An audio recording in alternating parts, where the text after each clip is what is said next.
এতিয়ালৈকে এইবোৰ কাপোৰ আমাক দান কৰিছে।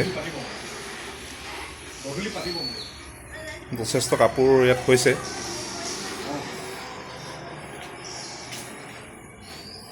এইটো এটা আমাৰ গাঁৱৰ অৰূপজ্যোতি দত্ত, আৰু এইটো বস্তা আমাৰ লিলি ওজা আৰু আমাৰ মিনু ওজা তথা আমাৰ সৰু ভাই দা বুলি কয় নিৰঞ্জন চুতীয়া, তেখেতৰ পৰিয়ালে আগবঢ়াইছে।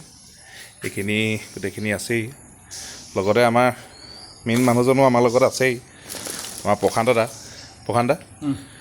কেনেকৈ আগবাঢ়িছে? আমি মানে ৰাইজৰ সহযোগত তোমালোকে যথেষ্ট সহায় কৰিছা। এক্টিং একাডেমি ডিমৌ উদ্যোগত আমি এইকেইদিন মানে প্ৰায় মানুহলৈ সাহাৰ্য আগবঢ়াই আছোঁ। সাহাৰ্য নহয় আৰু সাহাৰ্য দিব পৰা সামৰ্থ্য আমাৰ নাই।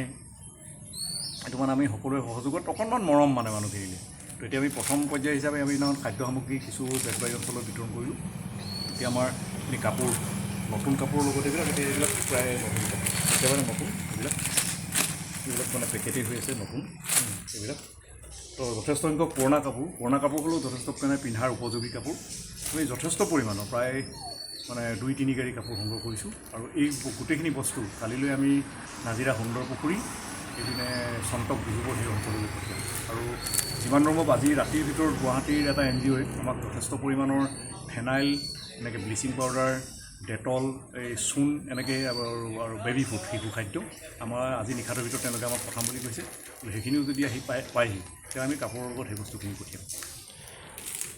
যিহেতু আপোনালোকে গম পাইছেই, আমি এক্টিং একাডেমি ডিমৌৰ তৰফৰ পৰা বিভিন্ন ধৰণৰ আমি সাহাৰ্যমূলক অনুষ্ঠান দিবৰ কাৰণে চেষ্টা কৰি থকা হৈছে। আৰু আপোনালোকেও যদি কিবা ডনেট কৰিব বিচাৰে তেন্তে আমি পোষ্টাৰ এটা এডভাৰটাইজিং আৰম্ভ কৰিছিলোঁ, তাতে আমাৰ নম্বৰ কিছুমান দিয়া আছে।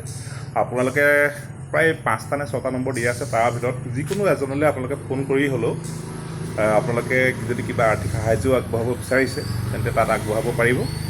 আৰু মানুহে মানুহৰ বাবে যদি অকণো নাভাবেই নে কি হ'ব। কিন্তু আজি এটা কথা ভাল লাগিছে, আজি 2-3 দিনৰ পৰা আমি দেখিবলৈ পাই আছোঁ যে ৰাষ্ট্ৰীয় ঘাইপথত গাড়ী জাম লাগি গৈছে।